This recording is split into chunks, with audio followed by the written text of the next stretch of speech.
Saya Michelle Karlin dengan NIM 01060422100030. Jadi saya akan menjelaskan tentang konsep pasar persaingan sempurna. Jadi yang kita pelajari dalam pasar persaingan sempurna ini yaitu yang pertama adalah konsep dasar persaingan sempurna, marginal revenue, marginal cost, dan profit. Kemudian ada analisis pasar persaingan dalam jangka pendek dan jangka panjang.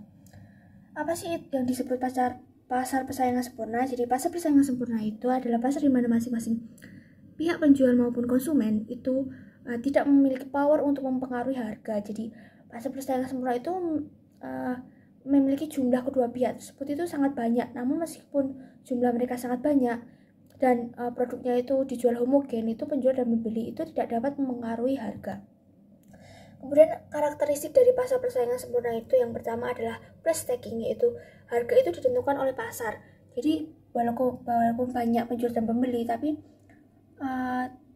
tidak ada pihak yang menentukan harga. Kemudian ada produknya itu bersifat homogen karena antara produk satu dan lain itu banyak yang identik. Kemudian ada free entry dan exit, itu adalah penjual bebas keluar masuk dari pasar. Kemudian ada output perusahaan itu kecil karena perusahaan yang industri yang dianggap berproduksi itu efisien itu jumlah outputnya setiap perusahaan secara individu dianggap relatif kecil dibandingkan jumlah seluruh output dari perusahaan.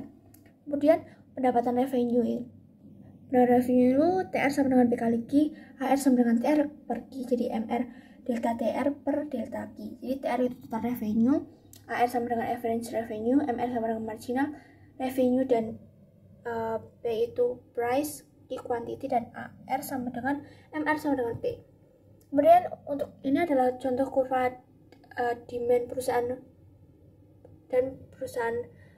dan industri. Permintaan dalam industri itu akan berbentuk downward sloping seperti biasa. Saat menganalisis suatu perusahaan berapapun itu yang diproduksi, itu harganya akan selalu sama. Kemudian untuk profit maximization itu dalam jangka pendek itu perusahaan bisa memperoleh profit sehingga perusahaan akan memaksimalkan profitnya. Untuk mendapatkan output perusahaan itu akan mempertimbangkan tambahan revenue MR dibandingkan tambahan cost yang akan dipergunakan. Jadi jika MR lebih besar dari MC, maka perusahaan akan menambahkan output, tetapi jika MC lebih besar dari MR, maka perusahaan akan berhenti. Kemudian pada gambar di samping itu, kurva di samping itu, perusahaan itu mencapai titik profit maksimal. Perusahaan akan memproduksi Q dalam keadaan MC sama dengan MR.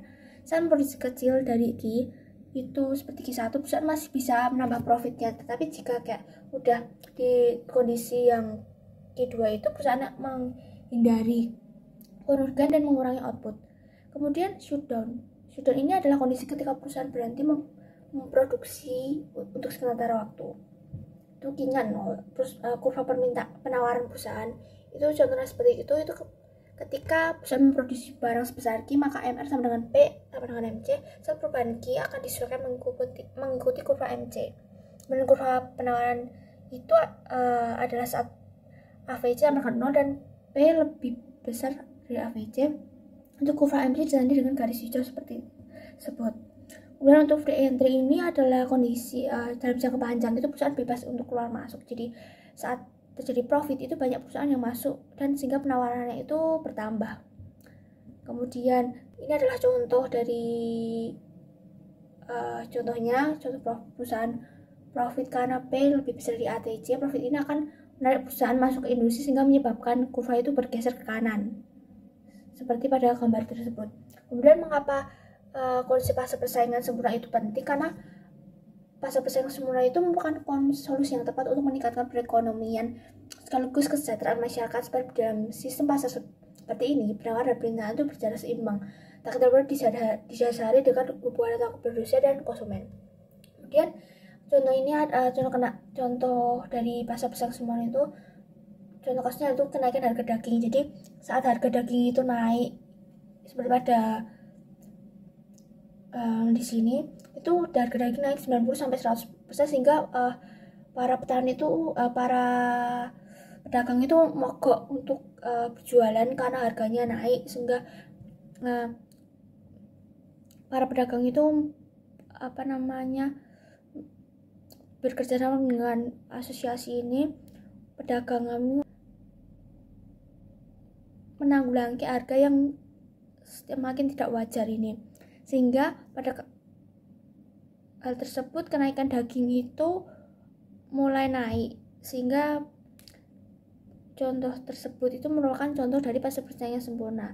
Jadi pembeli itu dari harga daging tersebut pasti permintaan dari pembeli itu berkurang, sehingga menyebabkan keuntungan dari penjual itu menjadi berkurang dan pendapatan mereka itu relatif sama. Jadi dari hal tersebut peran kita sebagai anak muda itu dapat mengambil peran atas hal tersebut, yaitu dengan adanya kasus tersebut kita dapat mengambil peran bersifat bijak terhadap pasar persaingan sempurna. Ketika terjadi persaingan yang tidak baik seperti kondisi tersebut, kita harus dapat memahami dan ikut berperan menyejahterakan perekonomian masyarakat. Sekian video dari saya, terima kasih.